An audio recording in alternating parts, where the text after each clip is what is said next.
Hey guys, so today I want to, still on the same exercise but looking at describing and sketching motion, okay? So the first thing we'll look at is sketching the motion. Now all we are going to be doing is revising our skills on sketching the derivative, okay? So remember that we have displacement, velocity, acceleration, and each one of them is the derivative. So if we want velocity and we're given displacement, we differentiate. And then if we want the acceleration and we have velocity, we differentiate again, okay? So if we're given a graph of, let's say, displacement, and they want you to graph the velocity, we just draw our derivative graph, which we learned how to do earlier in the year. But let's recap it. So step one when we're drawing our derivative graphs is we label, because our first derivative represents the gradient, we label our pluses and minuses.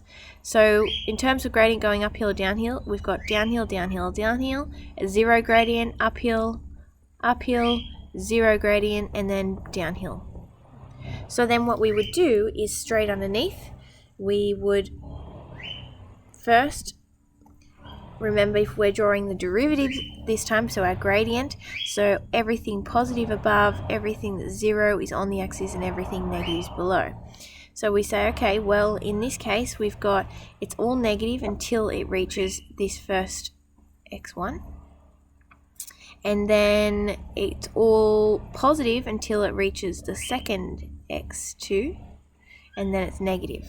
So what we end up with is, okay, we've got to be negative until we hit this point here. So negative, we hit the point.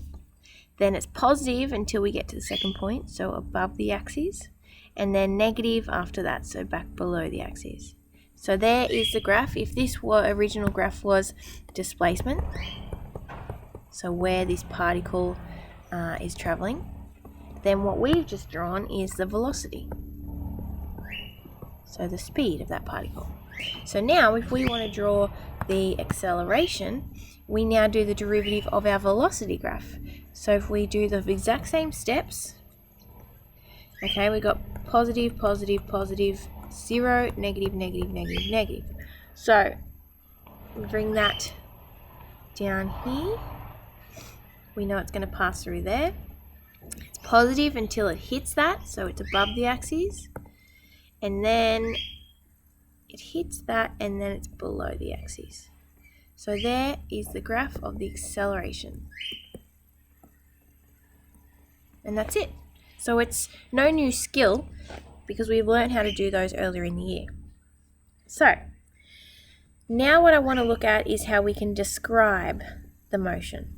Okay, so if we're describing it, if I give you this example here, and this is the displacement graph, and I want you to describe at x1, x2, and x3 the displacement, velocity, and acceleration.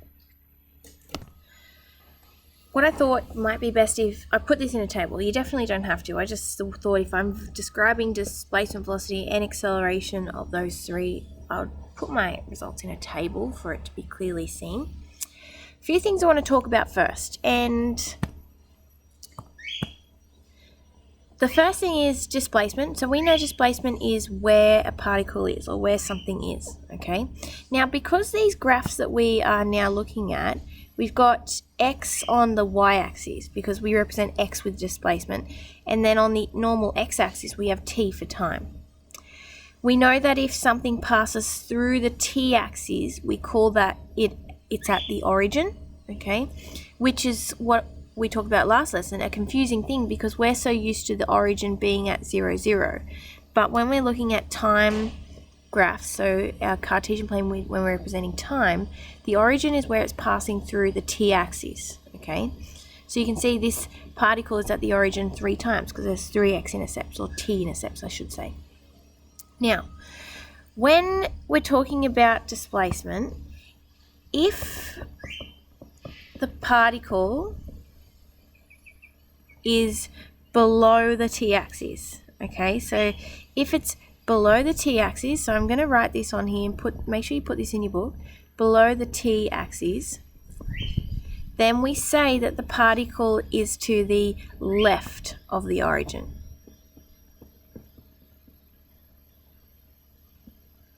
And I know that's a confusing thing, but when the particle is below the t-axis, we say it's to the left of the origin.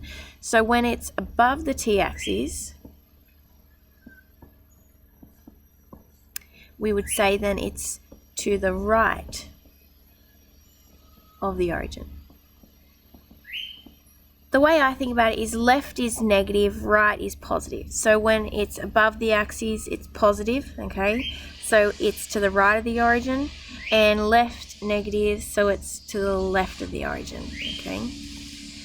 So when they want you to describe the displacement at, say, x3, okay, the displacement, we would say it's to the left of the origin because it's below the axis. Pardon me. So, x1, we would say it's to the right of the origin because it's above the axis.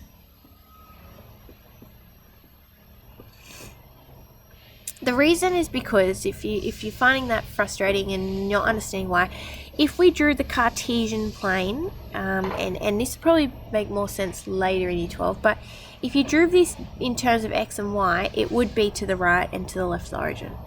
But for now, while we're still drawing it in terms of time, it just doesn't look right, even though that's what we're saying. Anyway, so then x2, it's at the origin because it's passing through the t-axis. Okay, so that's displacement. Now, velocity. Velocity is the easy one.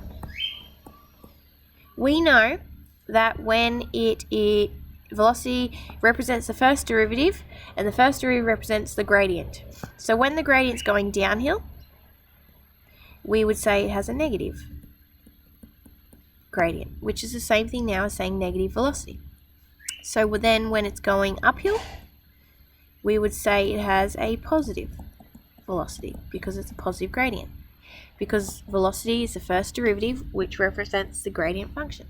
So then of course a zero means a zero velocity, which we know means at rest. So now if we apply that knowledge to our graph at x1, we can see that that is the turning point there.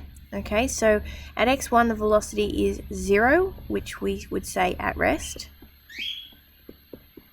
At x2, well, the velocity, it's got a negative gradient, so we would say the velocity is negative. And x3, it's going uphill, so it's got a positive gradient. So the velocity is positive. Okay, now the last one is acceleration. You probably won't find many questions on acceleration describing it just yet in your textbook because it comes more later, but I am going to show you. We look at this more in advanced in year 12, okay, but the acceleration, it's our second derivative, or the first derivative of velocity, second derivative of displacement. So what we talk about here is the concavity. Okay, so while velocity was the gradient, the second derivative, acceleration, is the concavity. And again, we go into this a lot more detail next year, but what it's saying is concave up is where we have a smiley face parabola, and we call this at a minimum. It has a minimum, or it's concave up. And that's where the second derivative is positive. Okay, so that equals a positive second derivative. So then concave down, sad face, it gives us a maximum value. Oops, apparently I can't spell maximum.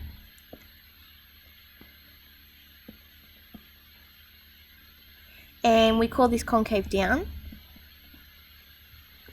And this is where the second derivative is negative. And now you're thinking, okay, what about when it's the second derivative 0? When the second derivative is 0, there's a point of inflection, and it looks something like this.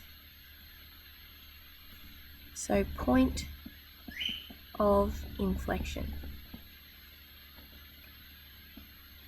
inflection. And that's where the second derivative is 0. So notice what's happening at that point of inflection. It's gone from being concave up on the graph there to then concave down. So that's what the definition of a point of inflection is, where the concavity is changing. But again, more on that next year. So now let's have a look at our graph. Okay, so smiley face is positive acceleration, sad face negative acceleration, point of inflection where it's changing. So let's have a look. Well, at x1 we are right in the middle of a sad face there. So we would say at x1 it has a negative acceleration. I'm going to come back to x2. x3, well here's x3, and it's part of the smiley face. Okay, so it's got a positive at x3. Now x2, we would be smack bang in the middle. Notice how it's gone from being sad face, started being smiley face, so we would describe the acceleration there as 0. 0 acceleration. Now, all of those little rules that I've written on the side here, okay, on the right hand side, they are quick, cheap ways to be able to describe the motion without going back up here and drawing each one. So obviously I could have drawn the displacement, the velocity and acceleration, okay, and I could then describe it by looking at the drawing. For instance, if I said, okay, let's have a look at, let's say this point here on the very first one. Let's call it just Y. Or actually, Y is probably not the best letter to use. Let's call it W. I'm representing that X value there with W. Let's think about now if we were to describe it. Well, the displacement, it's above the axis, so we would call that to the right of the origin. Now its velocity, we would say it's positive, okay? So it is, because it's going uphill. And the acceleration, well, we would say that's 0, because it's the point of inflection. Now let's look at our graphs and see how you could find that by just off the graphs. Well, the displacement, you can see it straight off the graph. It's above the x-axis, the t-axis, so it's to the right of the origin. The velocity, well, the velocity at that point W is here, which it's a positive because it's above the t-axis, so we can see, yep, velocity is positive, which we looked at by doing the gradient in the first one, so we got that right. And now look what's happening. Now at that exact same W point, the acceleration, it's 0. So my point here is, you can describe the motion by drawing each one out anyway. Or the cheat way is to just go off the displacement graph but know these little skills here. Okay, so exercises today, we're still on 8.12, this is the same one from last lesson. Now these are just the other questions that I didn't have written down for you to do from last lesson. Well, not all of them, but just some of them. Question 1 though, I did write down already last lesson. Okay, so technically you would have, or you should have already done question 1 from the exercise, but I want you now, you probably have a better understanding of it now, but now I want you to try and describe it based off just the displacement in the textbook without sketching it. Okay, so try and describe it without sketching them, using those little rules, okay? Or you can use your graphs if you want and still describe it, but you would have, for question 1, drawn the graphs of velocity acceleration, so now I want you to describe it.